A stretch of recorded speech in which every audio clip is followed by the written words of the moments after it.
Bom dia a todos, se você não me conhece, sou o professor Dr. Victor Hugo Alves Okazaki e no vídeo de hoje nós vamos ter uma aula de introdução ao comportamento motor.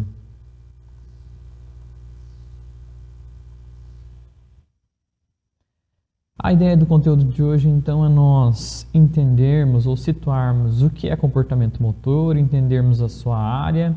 Nós vamos também trabalhar com alguns conceitos gerais utilizados dentro da área de comportamento motor, tais como comportamento, motricidade, movimento, ação, padrão de movimento fundamental e adaptação. Então a ideia é nós entendermos todos esses conceitos, situarmos a grande área de comportamento motor, entendermos as sub-áreas de comportamento motor. Então vamos começar. Primeiro aspecto, o que é comportamento motor? Eu brinco que toda vez que alguém pergunta, Vitor, o que você faz, o que você trabalha? E eu comento, olha, eu trabalho com comportamento motor. A pessoa logo olha para mim, japonês, comportamento motor, você é engenheiro, você trabalha com mecânica, mecatrônica. Eu olho para a pessoa e falo, não, nada disso. Eu trabalho com educação física, eu sou um professor de educação física. A pessoa olha e fica mais confusa ainda. Então, fica aquela pergunta, né? O que é esse tal de comportamento motor? Quem trabalha com essa área de comportamento motor, o que é feito em comportamento motor? Bom, por definição, a área de comportamento motor ela vai englobar 3 sub-áreas. Então a gente pode definir, a gente pode estar colocando que comportamento motor é a área de estudo da aprendizagem motora, do desenvolvimento motor e do controle motor. E o que estudam cada uma dessas áreas? A aprendizagem motora, enquanto área de estudo, a gente pode estar definindo que ela é a área que vai se preocupar com todos os fatores intervenientes da aquisição das habilidades motoras. Ou seja, tudo aquilo que afeta a maneira com a qual você aprende uma nova habilidade motora, um novo movimento, uma nova ação, pode ser entendido como escopo dessa sub-área de comportamento motor, que é a aprendizagem motora.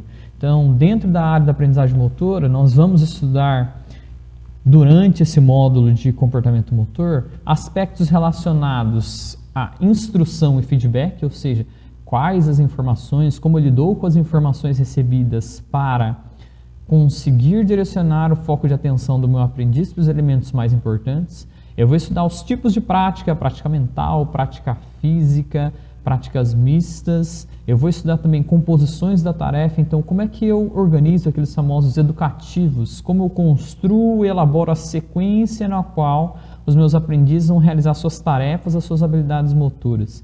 Então todos esses elementos associados também ao ambiente em que a prática é proporcionada, associado também às características do meu aprendiz, todos eles estão dentro do escopo da aprendizagem motora. Então, por definição de área, a aprendizagem motora ela tem como objeto de estudo todos os fatores intervenientes da aquisição das habilidades motoras.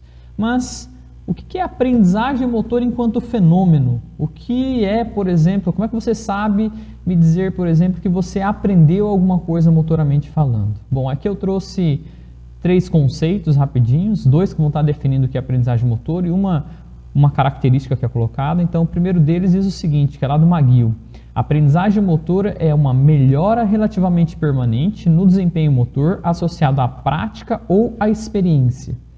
Olha a definição do Schmidt e do Reisberg. Ao invés de ele colocar como uma melhora relativamente permanente, o Schmidt já faz um pouquinho diferente. Ele coloca como se fosse uma mudança relativamente permanente no comportamento ou no desempenho como resultado da instrução, experiência, estudo e ou prática. Vamos ficar, primeiramente, nessas 2 definições. Então, qual que é a diferença da primeira para a segunda? O McGill ele já dá uma direção de que, olha, na medida em que você vai praticando, você vai melhorando, então você já vai indo em direção à meta, ao seu objetivo. O Schmidt e o Reisberg eles têm um cuidado um pouquinho maior, porque ele não coloca necessariamente como uma mudança, porque nem tudo aquilo que você pratica, aquilo que você treina, aquilo que você vivencia ou experimenta, necessariamente caminha numa direção de um melhor, mas sim numa direção de uma mudança, que pode ser positiva ou pode ser negativa. Então essa é a primeira diferença entre as 2 definições. Eu gosto bastante dessa questão da mudança, porque muitas vezes a gente pode praticar alguma coisa, mas você não pratica de uma maneira mais adequada. Então aquilo, por exemplo, pode aumentar o seu risco de lesão, pode, na verdade, até atrapalhar o seu desempenho em termos de ser mais eficiente ou ser mais eficaz. Ainda, segunda parte da definição, é uma melhora relativamente permanente, ou é uma mudança relativamente permanente. O que quer dizer esse relativamente permanente?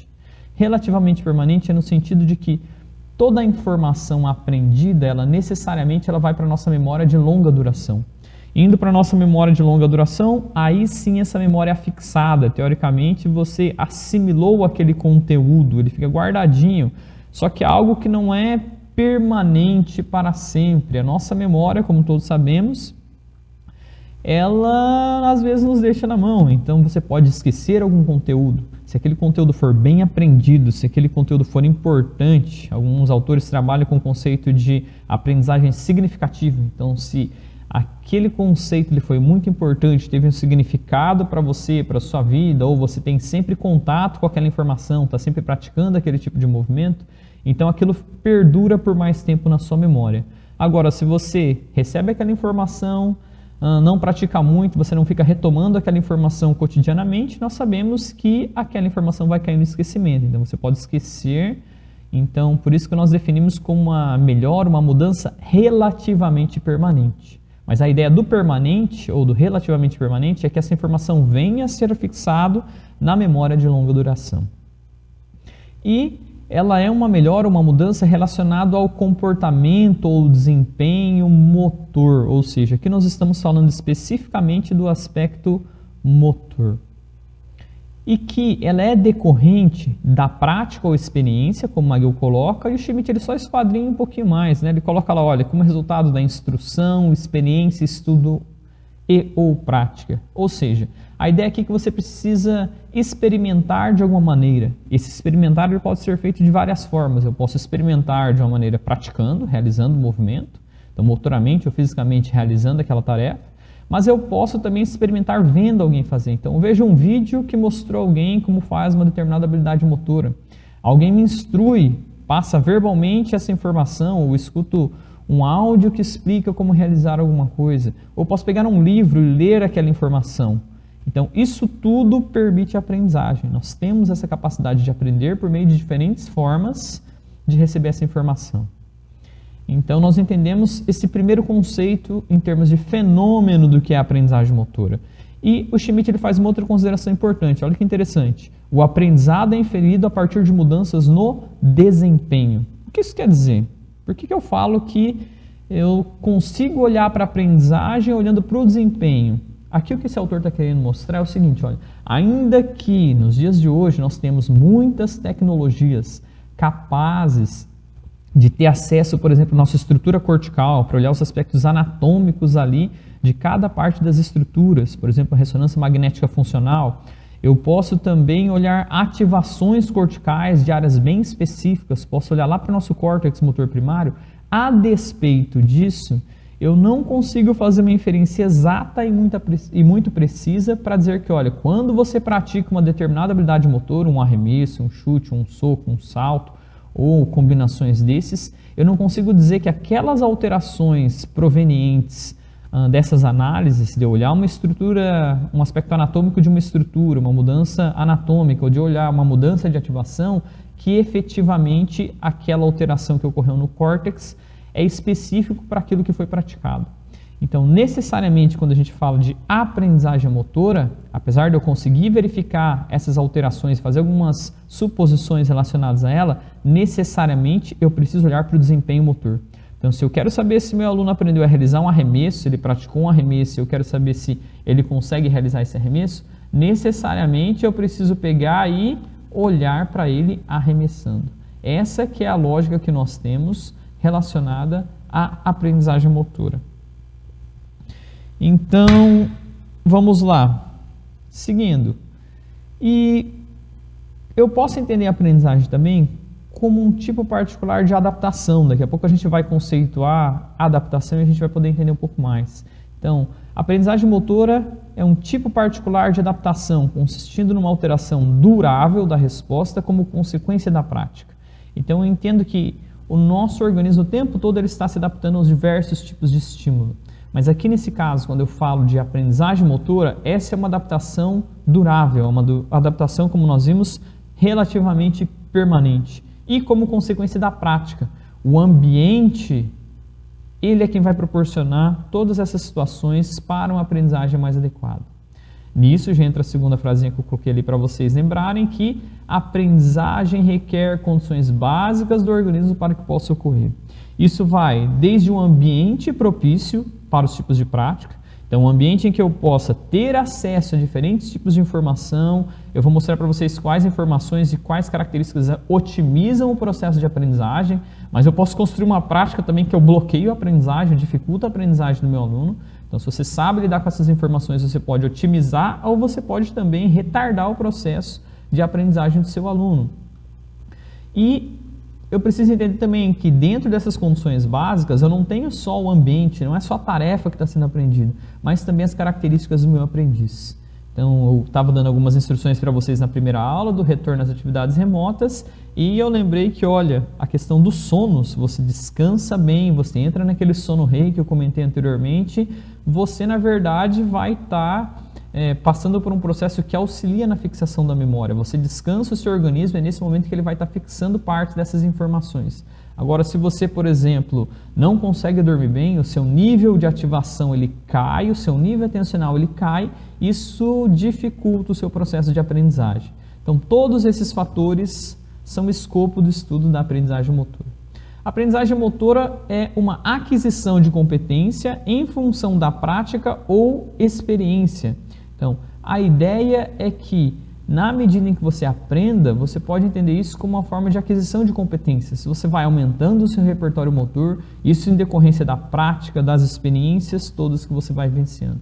Nós dizemos que você, ao longo da sua vida, você vai estar sempre aprendendo, sempre modificando, sempre se adaptando às situações, mas você vai alterando, modificando todo o seu repertório motor. Ainda, a aprendizagem motora ela possui 4 características muito interessantes. O McGill ele associa isso como características, nomina isso como características de desempenho. Quais são essas características? Então, perguntei, como eu sei ou como você sabe que você aprendeu algum movimento, alguma tarefa, alguma ação? Bom, se você encontrar essas 4 características, você pode ficar muito tranquilo, pode afirmar categoricamente que sim, eu aprendi aquela tarefa, tá? Então, a primeira delas é relacionada ao aperfeiçoamento, a segunda, consistência, a terceira, persistência e a quarta, adaptabilidade. Vamos ver cada uma delas. O que é o aperfeiçoamento? A ideia é que você tem uma meta em aprender uma determinada tarefa, então aprender um determinado padrão de movimento e ao mesmo tempo obter uma certa resposta, o produto desse padrão de movimento. Na medida em que eu pratico, eu vou aperfeiçoando. Eu melhoro a qualidade desse padrão de movimento, eu me torno mais eficiente. Ao mesmo tempo, eu vou conseguindo melhorar esse produto do movimento, eu vou me tornando mais eficaz. Quando eu vou em direção a essas metas estabelecidas inicialmente, eu falo que eu estou aperfeiçoando, eu estou melhorando. Então, uma das características da prática, uma das características da aprendizagem é justamente o aperfeiçoamento. Segunda característica, um aspecto muito interessante, é que na medida em que você vai praticando, você se torna também mais consistente. Você tende a não ter muita variação de desempenho. Então, vamos supor que você esteja lá treinando um arremesso no basquetebol. Você arremessa a primeira vez, você erra. Você arremessa a segunda vez, erra, daí de repente você acerta uma, erra outra, vai praticando, até que você começa a melhorar esse percentual de arremesso, até que você pratica bastante, se torna um expert e você tende a acertar mais do que errar. Essa variabilidade intertentativas é relacionada à consistência, característica de consistência, ou seja, um outro adjetivo para auxiliar a gravar e entender essa informação. Consistência pode ser um sinônimo de regularidade de desempenho. Na medida em que eu tenha uma maior regularidade no meu desempenho, na forma com que eu realizo o meu padrão de movimento, ou no meu resultado em acertar mais a cesta, ficar variando menos esse acertar e errar, isso é uma característica de consistência. Então, é uma característica que um atleta habilidoso, uma pessoa habilidosa para alguma tarefa vai apresentar. A terceira característica eu já comentei, que é a persistência. A ideia da persistência é que essa informação ela é retida na memória de longa duração. Aí vocês já lembraram, certo? É uma informação que ela é relativamente permanente. Então, quando você melhora, você já fica consistente, essa informação ela é afixada na memória de longa duração, então a gente fala que ela é uma informação que ela persistiu ao longo do tempo. Por fim, a característica que para mim, se você mostrar ela, é que você aprendeu mesmo. Por quê? Porque é uma característica difícil de aparecer sempre, a adaptabilidade. O que é a característica de adaptabilidade? Mais para frente, lá no final do módulo, quando a gente entrar no conteúdo específico de aprendizagem motora, eu vou estar falando para vocês de princípio de transferência de habilidade. O que é transferência? Aliás, transferência de habilidade não, perdão. Transferência de aprendizagem. O que é a transferência de aprendizagem? Isso daqui é algo que a gente busca sempre, tá? Transferência de aprendizagem. Então, o que é essa característica de adaptabilidade? A ideia é que tudo que você aprende, você transfere para outras tarefas, você transfere para outros ambientes, você transfere até mesmo para outras partes do seu corpo. Como assim, professor? Não estou entendendo. O princípio de transferência, ou o princípio de adaptabilidade, ele fala que, vamos supor, você aprende uma habilidade com a mão direita, tá? Então, vou aprender lá a escrever com a mão direita. Ainda que você treine e pratique com a mão direita, parte daquilo que você aprendeu é transferido também para a mão esquerda. Então, se você tentar escrever com a mão esquerda, ainda que seja a primeira vez que você tente fazer isso, você vai perceber que vários elementos já aprendidos com a mão direita, eles podem ser assimilados e aproveitados pelo outro lado. Então, isso é um princípio de transferência que nós chamamos de intermembros. Mais para frente eu vou explicar um aspecto curioso. Nós transferimos essa informação, essa aprendizagem, para o membro homólogo contralateral, ou seja, nesse caso eu estou falando do braço direito para o braço esquerdo. A gente transfere também para o membro homólogo ipsilateral, ou seja, para a minha perna direita, e nós transferimos também para o membro diagonal, para a minha perna esquerda. Como assim? Bom, isso eu só vou explicar lá quando a gente entrar no módulo específico de aprendizagem motora e estiver falando de transferência de aprendizagem. Mas olha que bacana essa questão de adaptabilidade. Teoricamente, ele é o princípio mais importante, ao meu ver, tá? É a análise que eu faço. Por quê, Victor? Pelo seguinte, tudo aquilo que você aprende, então nesse exato momento eu estou tentando te ensinar um pouquinho sobre comportamento motor. A ideia não é que você entenda comportamento motor para poder fazer uma avaliação e passar numa disciplina de comportamento motor, mas na verdade a ideia é que você aprenda esses princípios e saiba utilizar esses princípios lá na sua vida profissional. Ou seja, a ideia não é você aprender o âmbito teórico de comportamento motor, a ideia é que você transfira esse conhecimento teórico lá para a sua atuação profissional. Quando você faz isso, você está mostrando a sua característica de adaptabilidade. Por que eu estou falando que ela é uma característica mais difícil de aparecer? Vários estudos de aprendizagem já mostram, tá? E eu tenho alguns que corroboram nessa mesma linha. Você tem que aprender muito, você tem que melhorar muito o seu desempenho, ficar muito consistente, melhorar muito a sua persistência para você transferir um pouquinho.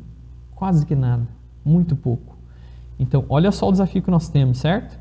A gente estuda numa universidade, nós estudamos bastante as várias disciplinas e eu já estou afirmando para você que, ainda que você estude bastante, seja aquele aluno nota 10, você vai transferir muito pouco de tudo que você está estudando lá para o seu contexto de atuação profissional, porque esse é um princípio de aprendizagem motora. Então, dica que eu falo para vocês, tá? Já estou passando aqui, anotem aí. Se você quer ser um bom profissional, você tem que saber tudo, você tem que estudar muito mais do que você acha que você tem que estudar, tá bom? Então, já fica uma das dicas aqui que é relacionada a esses princípios de aprendizagem. Então, retomando, características da aprendizagem: aperfeiçoamento, consistência, persistência e adaptabilidade. Eu preciso melhorar, eu tenho meu desempenho mais regular, esse desempenho ele persiste ao longo do tempo e eu consigo transferir aquilo que eu aprendi para outras situações, para outras tarefas e também para outros contextos, aliás, situações entre contextos, e também eu consigo transferir para outros membros ou partes do meu corpo. Mas não se preocupe, nós vamos falar mais dessas características quando entrarmos lá no conteúdo de aprendizagem motora especificamente. Nós vamos ter uma aula também só sobre transferência de habilidade, transferência de aprendizagem. Tá? Seguindo, e o que é a segunda área de comportamento motor? A segunda área é a área de desenvolvimento motor. E qual o escopo da área de desenvolvimento motor? Se na área da aprendizagem motora nós queremos entender os aspectos intervenientes da aquisição, da forma com que eu aprendo, em desenvolvimento motor eu não quero entender só um aspecto pontual daquele momento como da aprendizagem. Então da aprendizagem eu queria saber naquele momento aquilo que eu estou praticando, o que é que influencia aquilo que eu estou praticando, aquilo que eu estou experimentando. Em desenvolvimento motor eu quero saber essas mudanças ao longo de toda a vida. Então o que altera em termos motores e o que afeta os aspectos motores ao longo de toda a minha vida. Então eu penso lá no bebezinho, as suas características físicas, o seu desenvolvimento neural, fisiológico, os aspectos musculares, todo o meu sistema locomotor, o que está se alterando, que permite com que o meu bebê ele consiga estar apresentando aquelas primeiras características da sua marcha independente, o que afeta ele conseguir ter essa marcha independente, o que afeta ele conseguir fazer apreensão de alguns objetos, se localizar no espaço, manter a sua postura. Então, todos esses fatores, desde lá do bebezinho até a gente chegar numa vida adulta em que nós trabalhamos com mais habilidades especializadas, culturalmente aprendidas, até eu chegar em idade mais avançada, lá no idoso, que na verdade começa a ter daí detrimento de suas funções sensoriais, perceptivas, memória, aspectos físicos, aspectos motores, e a gente começa a ter na verdade o desempenho sendo prejudicado em função desses aspectos que vão piorando ao longo do tempo, que é um processo natural, todos nós iremos passar por essas características. Então, o que acontece ao longo de todo esse período, desde a da nossa concepção até o nosso óbito? Tudo isso é escopo da área de desenvolvimento motor. Eu quero saber as características do indivíduo que vão modificar e vão afetar motoramente uma pessoa. Eu quero saber o que o ambiente pode fazer para melhorar ou piorar esses aspectos. E eu quero saber também as particularidades das tarefas. O que cada tarefa tem. Por exemplo, eu posso pensar, como eu estava falando anteriormente, da locomoção. Como se dá o desenvolvimento motor da locomoção de uma pessoa? Então, ela vai ter lá desde o aspecto de estabilidade, controle do pescoço, o desenvolvimento céfalo-caudal desse desenvolvimento, até que o bebezinho começa a ficar em apoio, sentado, de repente ele começa a ficar em apoio em pé e de repente ele tem a sua marcha independente. Então, que fatores modificam isso tudo? O que é alterado no bebê que proporciona isso tudo? Eu posso pensar no aspecto mais adiante ainda, eu posso pensar nas habilidades especializadas. Então, o que eu preciso ter condições para conseguir realizar algumas habilidades mais especializadas? Ainda, entre alguns aspectos muito legais de desenvolvimento motor, quais são os períodos sensíveis de desenvolvimento? Então, há aquilo que alguns autores chamam de janelas, há momentos nos quais, se você der aquele estímulozinho para uma determinada criança, adolescente, ou até mesmo para os adultos, aquele é o momento em que você vai ter um maior desenvolvimento relacionado a algumas características.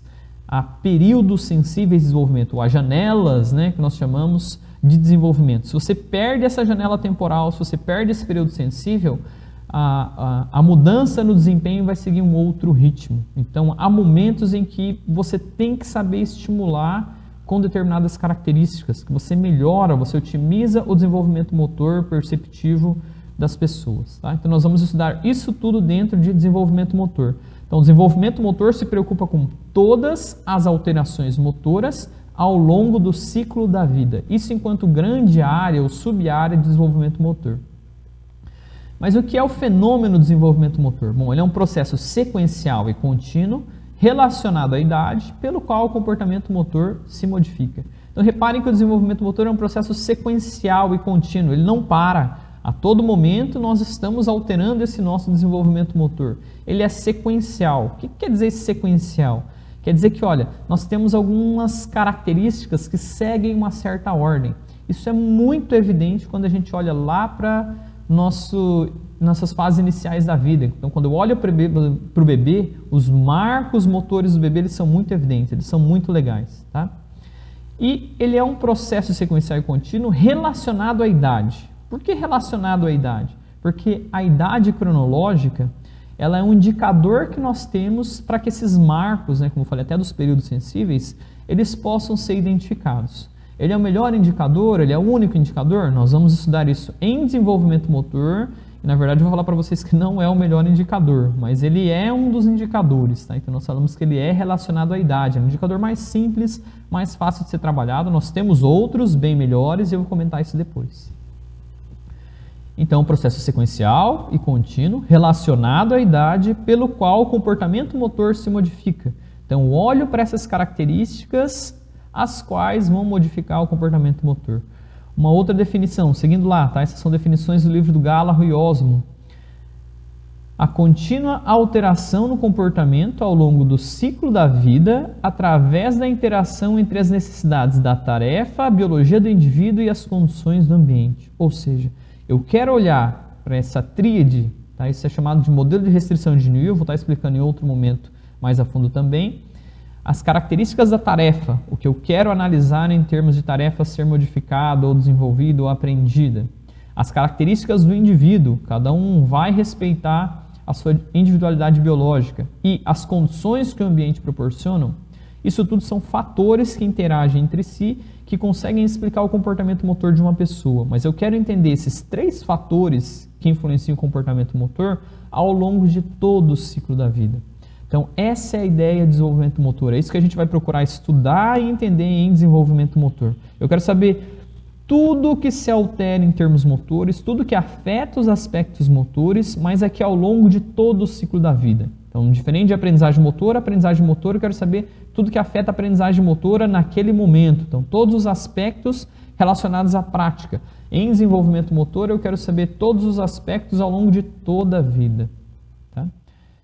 E vamos entender alguns conceitos para a gente já ir se situando em termos da área de comportamento motor. O que é desenvolvimento?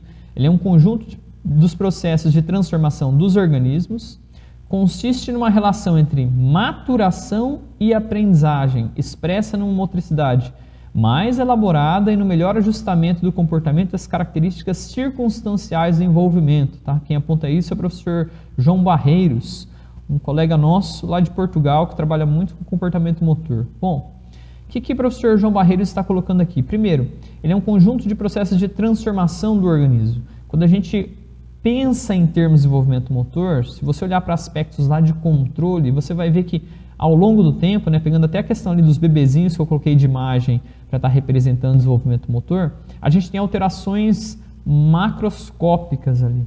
Então, o músculo está sendo modificado, está aumentando, está ficando mais forte. O desenvolvimento neural é muito rápido nessa idade. Então, é um conjunto de vários sistemas, vários processos que vão se alterando no organismo e culmina nesses avanços de desenvolvimento motor. Aqui, nesse momento, no bebezinho, a gente pensa em avanços positivos, mas eu posso pensar também em avanços negativos quando eu olho lá para o idoso no final do seu ciclo de vida. Consiste em uma relação entre maturação e aprendizagem. Olha que interessante, maturação e aprendizagem. Então, quando eu penso na maturação, eu estou pensando justamente nesses aspectos relacionados à biologia do indivíduo. A maturação ela vai seguir o seu ciclo. Você vai aperfeiçoando, vai modificando esses sistemas, como eu falei, de um aspecto positivo, indo para um aspecto negativo, e isso tudo influencia diretamente o seu desenvolvimento. Ainda, a aprendizagem é um processo que vai estar ali trabalhando junto. Que em alguns momentos pode estar somando, então vamos supor que você está nesse início da infância, então você vai melhorando a sua maturação, né, você vai maturando e melhorando características que te auxiliam no seu desenvolvimento, na medida que você também vai melhorando a aprendizagem. Mas eu posso chegar lá no final da vida e a sua maturação, na verdade, ela vai regredindo, você vai piorando a função ou a funcionalidade dos seus sistemas, mas a aprendizagem pode ser um fator que compense isso, pode ter um lado positivo. Mas, como eu falei, você pode aprender também, seguindo a definição que o Schmidt e o Reisberg eles colocam, a aprendizagem ela pode ir para um lado ruim. Se você aprender um movimento errado, de uma maneira que lesione mais, esses 2 fatores eles podem também trabalhar num sentido negativo, né? Pensando nos aspectos negativos da maturação e numa aprendizagem não adequada. Então, essas 2 características elas têm que ser levadas em conta. Ambas influenciam no processo de desenvolvimento.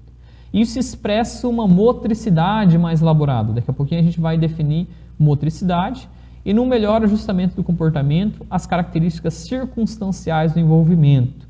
O que esses circunstanciais do envolvimento, essa palavra envolvimento do português de Portugal, ela reflete questões relacionadas ao ambiente. Então, o ambiente ele vai se relacionar, a gente tem que ajustar as características daquilo que está sendo aprendido em função das características do ambiente, da restrição, daquilo que o ambiente ele também exige ou demanda para uma determinada tarefa. Então, essas são questões relacionadas ao desenvolvimento. O desenvolvimento é um conceito de raiz biológica, como eu falei, acabei de explicar. A maturação é um fator que influencia nesse aspecto, referente à organização dos processos e das estruturas dos seres vivos, dos processos da sua funcionalidade, como esses sistemas funcionam e das estruturas. Quando eu penso num aspecto motor, o desenvolvimento do meu sistema ósseo, o desenvolvimento do meu sistema muscular, o desenvolvimento do meu sistema articular, isso tudo influencia diretamente nas funções motoras, a gente vai estar entendendo esses aspectos.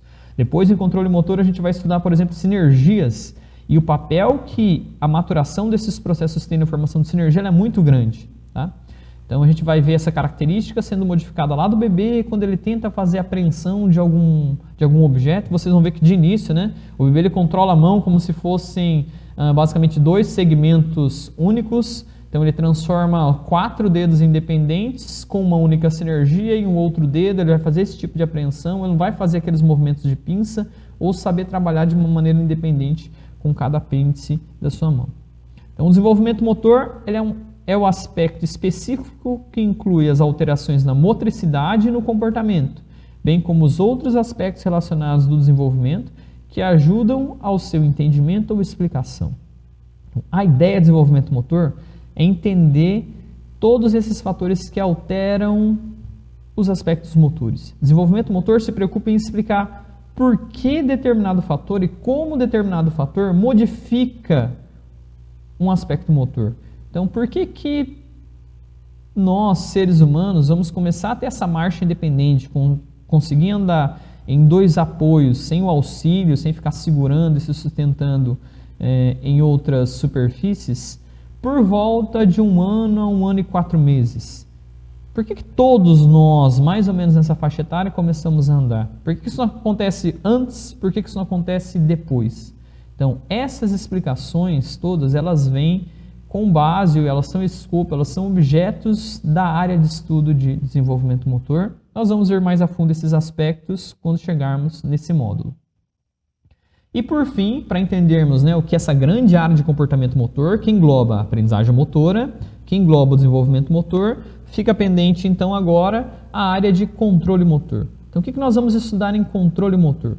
Controle motor ele é a área que se preocupa com o entendimento dos aspectos neurais, físicos e comportamentais do movimento. Ou seja, eu quero saber como o movimento é controlado, como o movimento é regulado, que aspectos fazem parte da regulação do movimento, quais estratégias o meu sistema de controle, aliás, quais são os meus sistemas de controle e o que o meu sistema tem que controlar. Depois a gente vai ver isso numa perspectiva chamada de sistemas dinâmicos, em que nós vamos estudar aquilo que é chamado de graus de liberdade. Então tem um cara muito famoso, um russo chamado Nikolai Bernstein, em que ele pergunta, olha, como é que nós controlamos esse nosso sistema que é tão complexo, com muitos graus de liberdade? Então esse é o escopo da área de controle motor. Eu quero saber como você regula o movimento humano, como você se movimenta, o que você faz para se movimentar, o que é controlado, como é controlado. E eu posso analisar isso pelo menos a partir de 3 perspectivas. Uma é a perspectiva neural. Então, o que é essa lógica de perspectiva neural? Eu posso ter uma análise mais anatômica, mais neurofisiológica, olhar para as estruturas físicas e tentar entender as suas funções. Essa é uma abordagem, tá? Mais anatômica, mais física, mais neural. Eu posso também fazer um outro tipo de análise, eu posso fazer uma análise mais física. Então, é muito comum a gente ter vários tipos de descrições matemáticas do movimento. Eu posso trabalhar com modelos computacionais. Então, hoje é muito comum a gente ouvir falar de redes neurais artificiais. Então, eu tento simular o funcionamento de todo o meu sistema motor por meio de modelos matemáticos. Ou com o pessoal da biomecânica, eu gosto muito de trabalhar com biomecânica, e a gente faz cotidianamente várias descrições matemáticas do nosso sistema. A partir dessas descrições eu consigo entender como algumas variáveis intervenientes, elas atuam sobre o meu movimento. E nisso eu consigo fazer algumas inferências sobre como esse movimento ele é regulado. Então são descrições físicas, descrições matemáticas sobre o movimento. Mas eu posso também trabalhar numa outra perspectiva, que é uma perspectiva comportamental. O que é essa perspectiva comportamental? Tem um pesquisador, o pesquisador Michael Turvey, gosto muito desse cara, considero esse cara um gênio, aliás, ele é vivo até hoje, para mim um dos caras que mais contribuiu na área de comportamento motor, sou fã de carteirinha dele. O Michael Turvey ele faz uma analogia muito legal para a gente entender essa lógica do comportamento. Então ele faz a seguinte pergunta: o que é mais fácil para você entender o funcionamento de um computador? É você pegar esse computador, pensa lá no seu desktop, tá? Você pega o seu desktop, você abre ele e olha para todas as peças que estão lá e tenta entender como ele funciona? Ou é mais fácil você pegar um computador e tentar ficar mexendo nos softwares, ficar abrindo as linguagens de programação dele para entender como ele funciona? E aí, pensa um pouquinho. O que você acha? Olhar para os componentes eletrônicos ou olhar para os softwares, o seu funcionamento? Mudando um pouquinho para dar uma dica enquanto você vai pensando na resposta. O que é mais fácil? Eu olhar para estruturas ou eu olhar para funcionalidade? Quando eu olho só para estruturas, às vezes os mesmos componentes que eu vou encontrar no computador, eu vou encontrar em outros dispositivos que têm funções totalmente diferentes. Então, Michael Turvey ele fala que, olha, é muito mais interessante para entender como o movimento é controlado se eu olhar para a sua funcionalidade. Então, nisso entra uma perspectiva comportamental. Eu não trabalho só olhando para as estruturas, mas eu manipulo variáveis que afetam o funcionamento do sistema e, vendo as respostas que esse sistema ele me proporciona, eu consigo entender como é esse funcionamento. Essa é a lógica da perspectiva comportamental. Aqui nesse módulo de graduação, nós vamos trabalhar basicamente com duas abordagens. Tá? A perspectiva que nós normalmente trabalhamos em educação física é uma perspectiva comportamental. Os livros textos que nós adotamos para essas disciplinas são nessa abordagem comportamental. Mas, se porventura alguém fosse aventurar no mestrado, doutorado, eu leciono outros conteúdos e outras abordagens também relacionadas a essas outras características anteriores. Então, atualmente nós temos pelo menos 4 abordagens interessantes para pensar o controle motor. A primeira delas é processamento de informação, que nós vamos contemplar aqui. A segunda é sistemas dinâmicos, que também nós vamos contemplar. Mas existem abordagens que trabalham uma perspectiva mais ecológica, que falam muito da importância que o ambiente tem na regulação do movimento, e tem uma que é de redes neurais e redes neurais artificiais. Aí aqui você vai entrar tanto nesse modelo mais matemático, quanto nesse modelo mais neurofisiológico. Mas, para não assustar ninguém, nesse momento, nessa primeira parte, a ideia é falarmos apenas dessas duas perspectivas comportamentais, que é de processamento de informação e sistemas dinâmicos. Então, qual é o escopo de controle motor? Ele procura entender os mecanismos e processos de regulação e controle do movimento.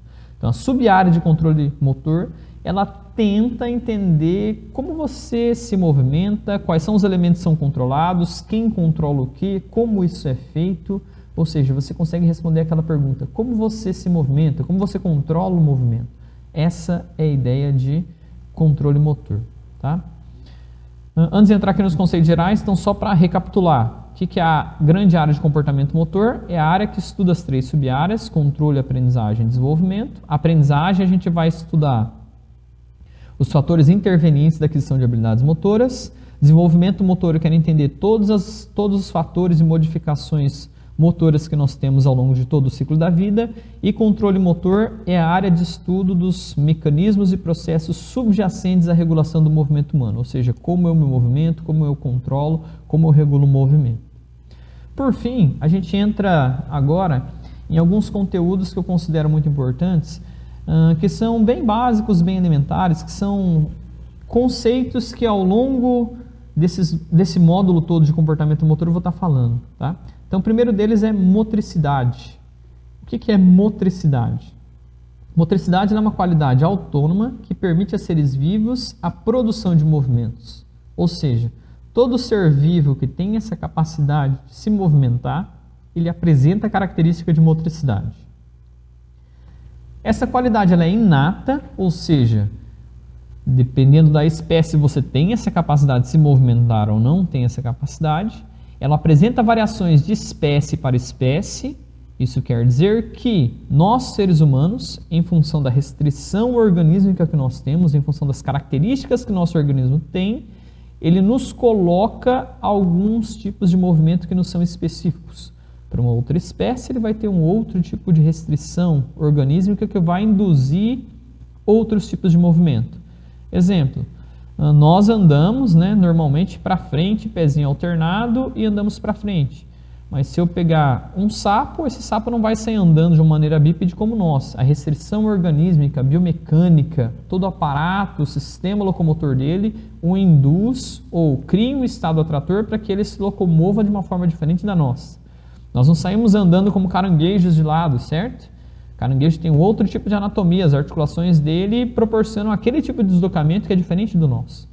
Então aqui, para cada espécie que possui essa capacidade, essa qualidade autônoma motriz, ela vai ter o seu próprio repertório motor. Lembrem dessa característica, ela é muito importante para um conceito que a gente vai ver depois, que é o de padrão de movimento fundamental. Outra característica interessante, modifica-se durante o seu desenvolvimento. Então, na medida em que você vai praticando, que a sua maturação vai acontecendo, essa característica motora ela também vai se modificando. Então, motricidade é essa qualidade que a gente tem, autônoma de alguns seres vivos, no caso nós seres humanos, nós temos essa característica de se movimentar. Segundo conceito importante, comportamento. Talvez até devesse ter começado a aula com esse conceito, tá? Por quê? Porque o comportamento ele é uma grande área da psicologia. Eu perguntei para vocês, quem trabalha com comportamento motor, o que era comportamento motor? Um dos aspectos muito interessantes para a gente começar a entender comportamento motor é o entendimento dessa grande área de comportamento. Então, na área comportamental da psicologia, a gente pode até colocar definições mais complexas, repensar um pouquinho aqui essa definição que eu coloquei, mas eu quis colocar um aspecto bem simplista para ficar mais fácil de ser entendido, tá? Então, o que é comportamento? Conjunto das respostas de um organismo, normalmente dotadas de significado adaptativo. Teoricamente, tudo aquilo que você consegue observar em termos de resposta que uma pessoa te dê, você pode entender e pode nominar como comportamento. Desde que isso seja passível de algum tipo de observação, de algum tipo de mensuração, seja quantitativa ou qualitativa, e que normalmente aquilo também é susceptível a algum tipo de adaptação ou efeito de uma variável que está sendo manipulada ou colocada, pensando, por exemplo, num aspecto mais experimental. Então, a ideia de comportamento, e aqui eu vou trazer também uma outra classificação que ela é mais simples, vou pegar uma própria classificação que é colocada nos livros de comportamento motor, os autores subdividem a área de comportamento em 4, que é a área motora, que é o que a gente já está vendo, é o que vai ser objeto do nosso estudo aqui nesse módulo. Então, nós vamos estudar comportamento motor, que é uma das sub-áreas de comportamento, mas os autores eles subdividem em mais 3, tá? Essa é uma divisão bem simplista. Quem é da área comportamental, da psicologia comportamental, ela pode esquadrinhar isso aqui muito mais, tá? Mas para nós vamos ficar nessas 4 só para o entendimento dessa grande área, que é cognitivo, social, afetivo e motor. A área cognitiva vai se preocupar com os aspectos relacionados à inteligência, à percepção, à cognição. A área social, ela vai se preocupar com aspectos relacionados à interação entre os meios, as pessoas, sociabilização e por aí vai. E a área afetiva, ela vai se preocupar com os aspectos mais emocionais. Então essas são os 4 domínios que nós chamamos do comportamento. Nós vamos focar no domínio motor. Seguindo lá, essa daqui eu trouxe várias definições porque vocês vão escutar muito falar movimento, habilidade e ação. Então, para essa primeira aula eu trouxe os conceitos de movimento e de ação. Habilidade motor eu vou trazer uma aula específica em que nós vamos distinguir de capacidade. Mas olha que bacana essas definições. E algumas vêm de livros, textos e artigos de comportamento motor, tá? Então vamos lá. Primeira definição: modificação real observável de qualquer parte do corpo. Modificação real observável de qualquer parte do corpo. Bom, se tem uma modificação, eu posso imaginar que isso induz ao movimento, certo? Eu trouxe essas definições, mas é mais para a gente brincar um pouquinho, né? Filosofar um pouquinho acerca de que alguns livros e artigos trazem. Mas na verdade, para mostrar para vocês que nem tudo aquilo que está colocado nesses trabalhos, ainda que tenham um cunho científico, necessariamente a gente vai estar assumindo e vai estar adotando. A gente vai tentar padronizar alguns termos para poder se entender melhor e eu poder explicar melhor as colocações que eu vou trazer ao longo desse módulo de comportamento motor. Então, primeiro aspecto, essa primeira definição, ela falha no quê? Não é qualquer alteração que eu posso considerar como movimento, certo? Então, por exemplo, uma mudança de cor, ela pode ser proporcionada simplesmente por causa de uma luz diferente que é refletida sobre o objeto. Então, não é qualquer modificação observável. Então, apesar do Galahu, que é um cara respeitadíssimo na área, também sou fã de carteirinha dos trabalhos de desenvolvimento motor dele, infelizmente, essa definição que ele coloca lá no seu livro, para mim, ela não atende aquilo que ela se propõe, que é a definição de movimento. O Neil, em um de seus artigos científicos 78, ele coloca que é o deslocamento do corpo e membros produzidos como uma consequência do padrão espacial e temporal da contração muscular. Legal, bonitinho, né? Bem completinho, traz vários elementos, corpo, membros, sequência espaço-temporal e contração muscular. Essa questão do padrão espaço-temporal vai ser muito importante para outra definição que eu vou trazer, mas pensem comigo, movimento só é gerado por meio de contração muscular? Ué, Victor, tem outra forma de se movimentar sem a gente controlar o músculo? E aí? Ou não? A gente só se movimenta quando algum tipo de musculatura é contraída. Bom, aprendi lá na anatomia, eu estou aprendendo na anatomia no primeiro ano, que sim, só o músculo se movimentando é que gera o movimento. Bom, na verdade, se eu pensar numa fonte interna e pensar de uma maneira bem superficial só no nosso aparelho locomotor, tudo bem, o músculo é quem gera o movimento. Mas, quando a gente pensa em comportamento motor como um todo, você está falando muito de ações do ambiente. Então, eu posso, na verdade, realizar vários tipos de movimentos sem que a pessoa, o ator primário, né, o indivíduo, esteja conduzindo o movimento. A inércia ou uma fonte externa, algo que esteja empurrando a pessoa, a própria ação da gravidade pode gerar um movimento. Então, essa segunda definição ela também falha nesse aspecto. Terceira definição, característica de comportamento de um membro específico ou de uma combinação de membros. Ela falha da mesma maneira, tá? Ela não mostra, que ela fala de característica de comportamento, mas que característica é essa? Do que esse autor está falando? De um membro específico ou de uma combinação de membros? Bom, a gente vai ver que realmente o movimento ele pode ser só de um membro, pode ser do corpo todo, mas fica muito vago, não nos diz muita coisa. Outra definição, comportamento observável, mensurável e resultado de um processo interno que ocorre no sistema nervoso. O que é esse processo interno? Do que a gente está falando? Comportamento observável, mensurável? Tudo bem, a gente pode observar e pode mensurar o movimento, mas se eu lesse essa definição e perguntasse para você o que é, eu te garanto que você não me responderia que é movimento. Essa última ela é a mais linda de todos, né? É o ato culminante dos processos motores subjacentes. Uau, que legal, muito bacana, né? Ela fala tudo e nada ao mesmo tempo, certo? Muito bonito, romântico, é o ato culminante. Olha que romântico, gente, para quem gosta de movimento, para quem gosta de comportamento motor, muito bacana. Só que não nos diz muita coisa, certo? Então, o que nós vamos ficar em termos de definição de movimento? Vamos trabalhar com o básico, vai. O que vocês aprenderam lá no primeiro e segundo grau? Fórmula de movimento, lembram da fórmula de movimento? Variação do espaço em função da variação de tempo. Para mim, é a melhor definição de movimento. Vamos ser diretos, simples, para não complicarmos a nossa vida. Então, movimento vai ser o deslocamento de uma partícula, né? Partícula, lembrem que é um corpo, possui massa, ocupa lugar no espaço. Então, de uma partícula, o deslocamento de uma partícula no espaço, ou a variação no espaço de um corpo, dividido ou em função da variação no tempo. Então, quando você tem uma parte do seu corpo que está num ponto e ele se desloca para outro ponto, a gente sabe que houve movimento. Puro e simples assim. Trouxe essa primeira parte de conceitos para vocês entenderem que a ciência ela caminha assim. A gente tem vários autores falando sobre a mesma coisa. Às vezes a gente vê algumas definições bem filosóficas, românticas, afinal esse pessoal gosta de estudar isso, né? Eles trabalham com paixão com aquilo que eles fazem, é objeto de estudo da vida deles. Mas, às vezes, se a gente olha para um conceito meio isolado, meio solto, a gente não consegue pegar muito bem aquilo que o autor está querendo dizer. Então, a gente vai precisar padronizar para caminhar junto, e aqui, ao mesmo tempo, eu mostro algumas falhas da ciência. Muita gente assume a ciência como verdade, a gente tem que tomar um pouquinho de cuidado, porque a ciência ela é muito, como Einstein já colocava, relativa, certo? Então vamos lá, seguindo, outra definição que eu acho muito bacana, é de ação, tá? Então, ações, respostas a metas que consistem em movimentos do corpo e ou dos membros, ou família de movimentos ou classe equivalentes de movimento. Quero fazer uma pequena distinção aqui, o pessoal da fisiologia do exercício, nominação, respeitando principalmente essa primeira parte dessa definição aqui, ó, respostas a metas. Então, eles definem ou distinguem movimento de ação, colocando que a ação ela é relacionada a uma meta. Toda vez que eu tenho uma meta, eu estou falando de uma ação. Se eu não tiver uma meta, eu não tenho objetivo, ou seja, se não é uma ação voluntária, esse estabelecer uma meta é nesse sentido de ser uma ação voluntária, um controle voluntário, então ele deixa de ser uma ação. Tá?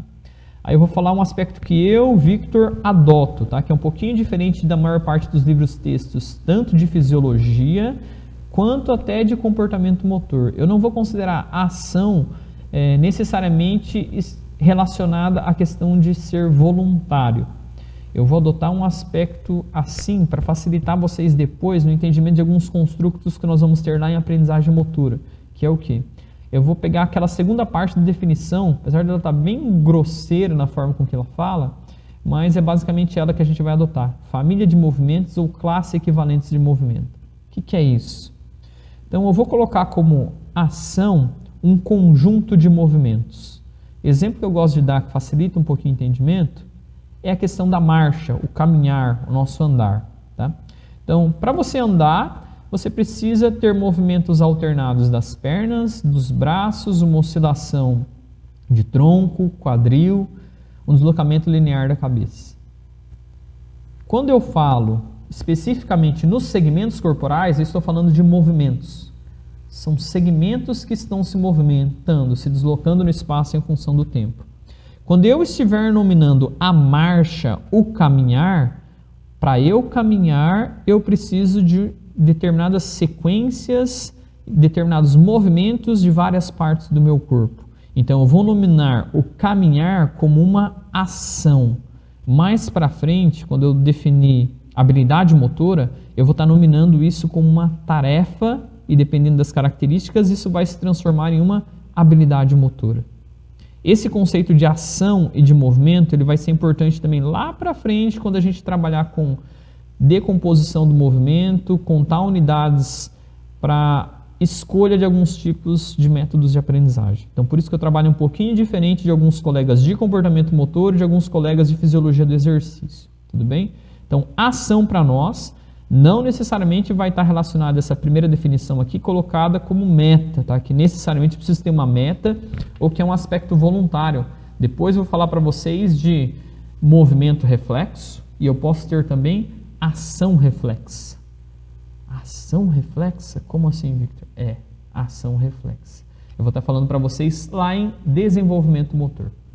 Mas não vou complicar muito para vocês agora. Então, nesse momento, eu quero que vocês guardem a definição de movimento, deslocamento no espaço em função do tempo, e ação, um conjunto de movimentos que vai definir uma classe motora, ou vai definir um determinado padrão de movimento. Tá? Seguindo, por falar em padrão de movimento, e o que é padrão de movimento? Essa é uma palavra que todo mundo escuta, certo? E quando eu pergunto para os alunos antes de mostrar o conceito, normalmente eles falam, olha, padrão de movimento ele é um movimento padronizado, estereotipado. Eles logo pensam aqui, né? Coloquei um cara que eu virei fã de carteirinha, gosto muito de basquetebol, quem me conhece sabe, que é o Stephen Curry, certo? Esse cara tem um padrão de movimento muito particular, ele quebrou vários paradigmas dentro do basquetebol. Ele é um cara que vem, em vez de arremessar ali perto da linha dos 3 pontos, ele arremessa uns 3, 4 metros para trás da linha dos 3 pontos, e tem um índice de eficácia muito alto. Ele mudou o basquetebol americano com um padrão de movimento particular, que é uma mistura, trabalho bastante com biomecânica do arremesso, tem vários artigos publicados, e eu percebo a mistura de um padrão de movimento do basquetebol feminino brasileiro para o basquetebol masculino, tá? Mas isso fica para outros tipos de análise, uma conversa para um outro dia, quem quiser brincar de biomecânica, aí a gente faz, eu posso fazer um outro videozinho até explicando esses aspectos de mecânica. Mas vamos lá. Seguindo, o que é padrão de movimento? Padrão de movimento, eu tenho que pensar nesse cara que tem aquele melhor modelo de padrão. Normalmente, quando eu pergunto, todos pensam nisso. Ah, é um movimento estereotipado e pensa lá naquele cara que é o gold standard daquilo. Aquilo é um padrão de movimento, é um movimento a ser seguido.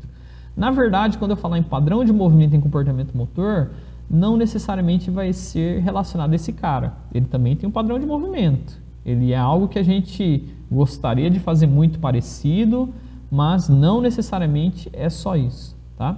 Então vamos para as definições. Seguindo lá nessa brincadeira de mostrar aquilo que é interessante e aquilo que não é interessante. Série organizada de movimentos relacionados. Bom, tudo bem. Padrão de movimento, ele é organizado. Agora, movimentos relacionados, por que eles são relacionados? Às vezes você olha para o padrão de movimento de uma mão e ele não tem o mesmo perfil do que da outra mão. Então, não sei, não gostei muito dessa definição. Olha a segunda. Desempenho restrito de um movimento isolado, pois é mais simples que o movimento fundamental. Gente, isso aqui para mim se perdeu totalmente, tá?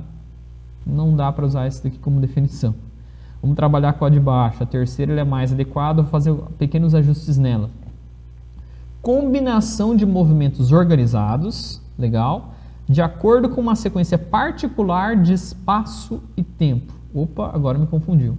Primeiro, combinação de movimentos organizados. O que esse autor está querendo dizer é que, olha, todo padrão de movimento ele tem uma certa sequência, uma certa ordem. A gente tem uma certa organização para que ele possa ocorrer. Algumas articulações se movem antes das outras, alguns segmentos, etc. e tal. Então tem uma sequência.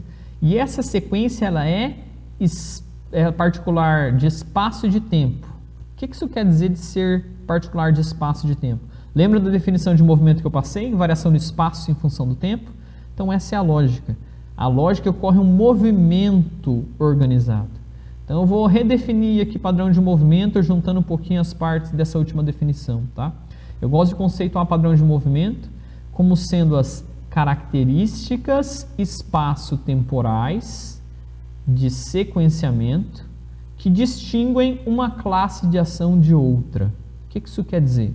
Quando eu olho para a sequência na qual as articulações e os segmentos estão se movendo em função do, estão se movendo no espaço em função do tempo, isso vai caracterizar um determinado padrão de movimento, que caracteriza uma classe de ação, que caracteriza alguns tipos de ação. Ou seja, se você olha ali para o Stephen Curry, ele tem um determinado tipo de padrão de movimento. Quem olhar para ele e ver outras pessoas arremessando, fazendo aquele famoso arremesso de jump no basquetebol, vai se lembrar desse padrão. Esse é um padrão de movimento, mas que é muito diferente do padrão de movimento de outros tipos de arremesso. Então, coloquei ali à direita do Stephen Curry um arremesso de beisebol, certo? Um arremesso de beisebol, ele tem um outro tipo de organização. É um outro padrão de movimento, que assemelha um pouco, mas também é diferente de um outro padrão de arremesso, que é o que está à esquerda do Stephen Curry, que é um arremesso no handebol. O de beisebol ele aproxima bastante do handebol, mas ainda é um outro padrão de movimento. As sequências são mais parecidas do arremesso do handebol para o arremesso de beisebol, que é bem diferente do arremesso do basquetebol, mas ainda assim são padrões de movimento diferentes.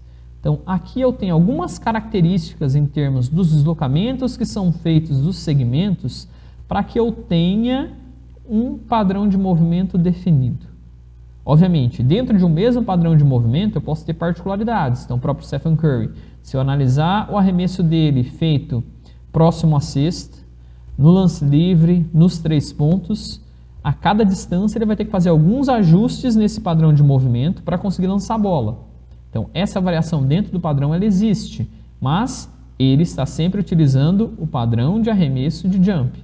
Mesma coisa se esse atleta de beisebol ele fizer o lançamento de uma bola rápida ou fizer o lançamento de uma bola lenta.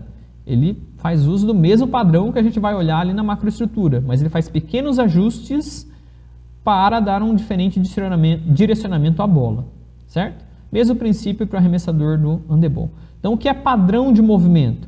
São as características espaço-temporais de sequenciamento que distinguem uma classe de ação de outra. Estou chamando isso de classe de ação justamente as diferentes tarefas, as diferentes habilidades motoras.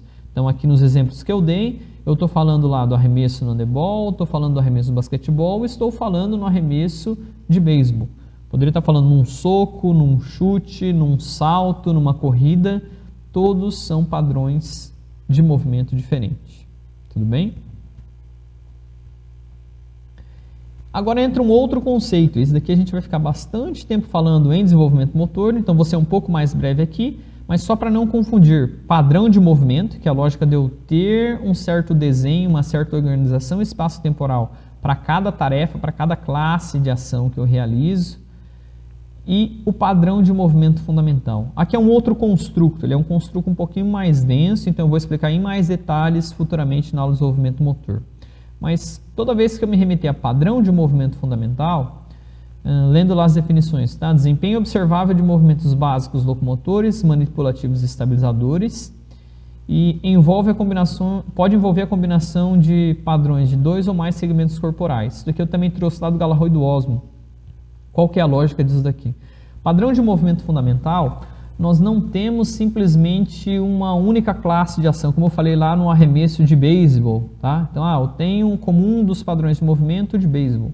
Quando eu falo em padrão de movimento fundamental, ele engloba um aspecto relacionado ao desenvolvimento motor. Então, em desenvolvimento motor, a gente vai trabalhar com uma das teorias, um dos modelos que é mais aceito, que é baseado na ampulheta heurística de Gallagher. E o Gallagher ele estabelece a organização do princípio de desenvolvimento motor, ele é baseado em um princípio da aquisição das habilidades motoras relacionadas ao padrão de movimento fundamental. Então a lógica é que todo ser vivo ele possui um certo repertório motor que ele é básico. Todos vão desempenhar aquele repertório motor. Então a ideia é que esse padrão de movimento fundamental, que os autores subdividiram em 3, são eles locomotores, manipulativos e estabilizadores, todo ser humano faria da mesma forma, em condições normais ou naturais de desenvolvimento. Então coloquei como exemplo ali a foto do meio, um menino lançando uma pedra. Se eu pegar uma criança, pedir para ela uma pedrinha, pedir para ela jogar essa pedrinha o mais longe possível, tá? Eu pegar algum brasileiro aqui e mandar fazer isso, eu pegar algum japonês, no outro lado do mundo, solicitar para fazer isso. Se eu for ali na África, pedir para um africano fazer isso. Se eu for numa tribo indígena que não tem contato com civilização nenhuma e eu pedir para ele fazer isso, todos eles vão fazer o arremesso da mesma maneira. Então, ele vai fazer, aquele movimento contralateral, leva lá para trás a pedrinha, para frente e lança. Mais ou menos aquele padrão que a criança está demonstrando ali. Por quê? Porque há uma restrição organísmica, uma restrição biomecânica que nos induz a termos determinados tipos de comportamento. Da mesma maneira, se eu pedir para uma criança andar, correr, etc e tal, todas vão ter um padrão muito parecido.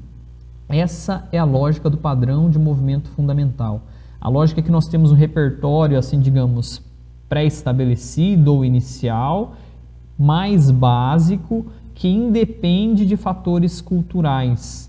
Eles são padrões de movimento que naturalmente vão emergir, vão surgir em todos nós seres humanos, que eles são divididos em 3 categorias: movimentos locomotores, manipulativos e estabilizadores. Locomotores, para eu me deslocar no espaço, locomoção. Manipulativos, para eu trabalhar com movimentos com objetos, interações com objetos e com o meu próprio corpo. Estabilizadores, para a manutenção do meu equilíbrio. O próprio Gallagher e Osmo, que eles fazem essa proposta, posteriormente até eles repensaram um pouquinho essa questão dos estabilizadores, mas eu vou comentar isso só no módulo de desenvolvimento motor. E eles envolvem a combinação de padrões de 2 ou mais segmentos, tá? Então, às vezes para eu driblar uma bolinha eu estou também em deslocamento, para eu chutar uma bola, na medida que eu chuto eu também me desloco, isso eu comento mais depois para vocês. O que eu queria diferenciar é que quando eu falo de padrão de movimento fundamental, eu estou falando de 3 tipos: locomotores, manipulativos e estabilizadores, e pensem em padrão de movimento fundamental como sendo aqueles padrões de movimento, aquelas ações mais básicas que nós temos, que depois vão servir de elemento para um aperfeiçoamento para as habilidades motoras culturalmente aprendidas. Por fim, nossa última definição de hoje é a adaptação. Tá? O que é adaptação? Resposta de organismos para determinada variação das condições exógenas, reorganização das capacidades em nível orgânico e ou comportamental. A lógica de adaptação é que, o nosso sistema, sempre que perturbado, que haja algum tipo de modificação no ambiente, ou mesmo por nossa própria intenção, o próprio indivíduo, a própria tarefa pode servir também para isso, ele vai ter uma demanda de adaptação. Ele vai ter que se adaptar para uma nova situação, tá? Então, coloquei um exemplo ali bem simples para vocês entenderem. Se eu manipular a temperatura, aumentando, por exemplo, a temperatura no ambiente, começa a ficar bem quente em um determinado ambiente, naturalmente, nosso sistema, nosso corpo, ele tem que se adaptar e ele tem que se resfriar. A gente não pode ficar com a temperatura mais elevada do que 39 graus, senão o sistema pode entrar em colapso, certo? Você pode até ter um ataque, alguma coisa assim. Então, o que ele faz? Ele precisa se resfriar. A estratégia que ele tem é perder calor, a gente começa a ter sudorese, então você começa a transpirar bastante. E o contrário acontece quando essa temperatura ela é diminuída. Então, você começa a resfriar o corpo, naturalmente você começa a tremer, você começa a ficar com frio, seu corpo tenta gerar calor. Então, essas são adaptações que o nosso corpo passa em função dessas alterações externas que nós temos. Essas alterações, ou seja, essas adaptações, e as adaptações elas ocorrem a todo momento, a todas as variáveis intervenientes que o nosso organismo vai passar, elas têm duas características em função do tempo. Nós vamos nominar essas alterações como agudas, ou seja, um efeito agudo, ou como efeito uma adaptação crônica. Quando eu falo em agudo, ele é um efeito de imediato. Então, os dois exemplos que eu passei de manipulação da temperatura, aumentar a temperatura, baixar a temperatura, são exemplos agudos. Naquele momento, o seu corpo já se adapta e você tenta aumentar ou diminuir a sua temperatura corporal para se adaptar ao ambiente. Mas nós temos adaptações também que são crônicas. Então, vou dar um exemplo. Eu, antes de vir para Londrina, eu estava morando em Curitiba. Aliás, boa parte da minha vida eu morei em Curitiba. Curitiba é um clima um pouquinho diferente daqui. Lá é muito mais frio, aqui é muito mais calor. Eu lembro que eu vim para cá em janeiro de 2009 e eu peguei um calor de 40 a 42 graus. Eu tenho a pressão muito baixa. Eu tinha que ficar andando com sal, um saquinho de sal para colocar embaixo da língua para a minha pressão voltar a subir, porque eu quase desmaiava na rua. Sentia muito calor, transpirava bastante. Hoje não, já estou na cidade de Londrina, muito quente, mas eu consigo ficar de camisa, de calça e praticamente não transpiro, porque o meu corpo sofreu uma adaptação crônica. Eu estou num ambiente quente há muito tempo, o meu organismo conseguiu se adaptar a essa temperatura quente e agora o contrário acontece. Quando eu vou visitar meus familiares em Curitiba, 22 graus para mim é muito frio, eu passo muito frio, não consigo mais ficar bem naquela cidade se não estiver bem agasalhado. E o contrário acontecia. Eu lembro do meu tempo de graduação, eu ia para a graduação de bermuda e camiseta com 14, 15 graus, para mim era tranquilo para usar uma bermuda e camiseta. Hoje com 20 graus eu não consigo mais colocar uma bermuda e uma camiseta, eu já estou passando frio. Então são exemplos de adaptações crônicas. Quando nós usamos esses termos agudo e crônico para falar da área de comportamento motor, a gente vai estar associando com aspectos relacionados ao desempenho e aprendizagem. Então, quando você realiza um movimento, você já tem essa pequena prática, você vai ter um efeito mais agudo, você tem alterações que nós vamos chamar no nível de desempenho. O contrário acontece quando eu penso em aspectos de desenvolvimento motor e em aspectos de aprendizagem, em que essas adaptações elas vão ocorrer de uma maneira mais crônica. A gente espera que aquilo perdure ao longo do tempo. Então, já fica para vocês aqui mais esse conceito de adaptação. A todo momento, nosso sistema está se adaptando a essas condições. Bom, na aula de hoje, então, finalizando essa primeira parte, nós vimos o conteúdo nós situamos a grande área de comportamento motor, então nós entendemos o que é a área de comportamento motor. Faltou só eu explicar quem são as pessoas que trabalham com comportamento motor hoje, certo? Eu brinquei com vocês a questão do mecânico, do engenheiro. Bom, esses caras também trabalham com comportamento motor, tá? Apesar de vir de uma área mãe da psicologia, os principais pesquisadores da área de comportamento motor iniciarem lá da área da psicologia experimental, hoje a gente tem psicólogos que trabalham com a área de comportamento motor, temos professores de educação física, temos fonoaudiólogos, nós temos fisioterapeutas, temos médicos, nós temos engenheiros, temos pessoal de ciências da computação, ou seja, hoje é uma área multi e interdisciplinar. Hoje nós não temos um perfil específico de alguém só que trabalha com essa área. Na verdade, nós temos muitos alguém, assim, digamos, certo? Ela não é uma área exclusiva de um determinado corpo de profissionais. Ela é uma área muito rica, que engloba muitos aspectos, por isso ela demanda vários tipos de análise, vários tipos de perfis de pesquisadores para trabalharem com ela. Quem trabalha com a intervenção específica dela, tá? Aí sim entramos nós, educação física, vai daí entrar também a questão da fisioterapia, que vai fazer muito uso da área de comportamento motor para suas intervenções. Fonoaudiologia, a gente tem poucos profissionais, mas alguns também sabem fazer uso desses princípios. Pedagogos, eles trabalham mais com viés, né, do que eles chamam de psicomotricidade, tá? Ou psicopedagogia, adaptado também à questão dos movimentos, mas muito vem da base dos estudos de comportamento motor. Mas mais especificamente hoje, se eu fosse nominar, eu colocaria aqui, olha, é o professor de educação física que tem mais esse contato, esse domínio, e a fisioterapia. São as duas grandes áreas que mais trabalham, ou que a gente percebe que tem mais atuação direta com esses princípios estudados em comportamento motor. Bom, e a medicina também, me desculpe, a parte de reabilitação também usa muito as intervenções feitas. Então, às vezes a gente tem grupos interdisciplinares, multidisciplinares, que tem o fisioterapeuta associado ao médico, mas alguns médicos também trabalham diretamente com alguns desses conceitos. É mais raro, mais difícil, mas também nós temos. Então, nós vimos hoje o que é a área de comportamento motor. Acabei de explicar quem trabalha com essa área de comportamento motor. Então, a área de comportamento motor ela é subdividida em aprendizagem motora, desenvolvimento motor e controle motor. Nós conceituamos essas três áreas e vimos vários conceitos gerais que vão ser utilizados ao longo desse módulo de comportamento motor, que vai desde definições de comportamento, motricidade, movimento, ação, padrão de movimento fundamental e adaptação. Para hoje, senhores, é o que nós temos para essa aula. Eu espero que esse conteúdo que fica armazenado auxilie vocês a fazer aquisição e lembrança. A gente está retomando esses conceitos, parte já foi ministrado. Então, a ideia é deixar esse material disponível para que vocês possam estar revisando. Usem, assistam no seu ritmo, se precisar voltem e vejam de novo. Esse é uma grande vantagem de a gente estar utilizando os recursos do YouTube. Eu me coloco à disposição para que vocês precisarem e fica esse material disponível na internet. Então, eu vou deixar outros materiais também na descrição do vídeo, como um questionáriozinho para estar retomando e relembrando esses conceitos. Então, vou deixar um Google Forms que você pode pegar, entrar lá, preencher, para tentar revisar esses conteúdos. Fica como um processo de auxílio na fixação dos conteúdos. Por hoje é só, pessoal. Muito obrigado, que Deus te abençoe.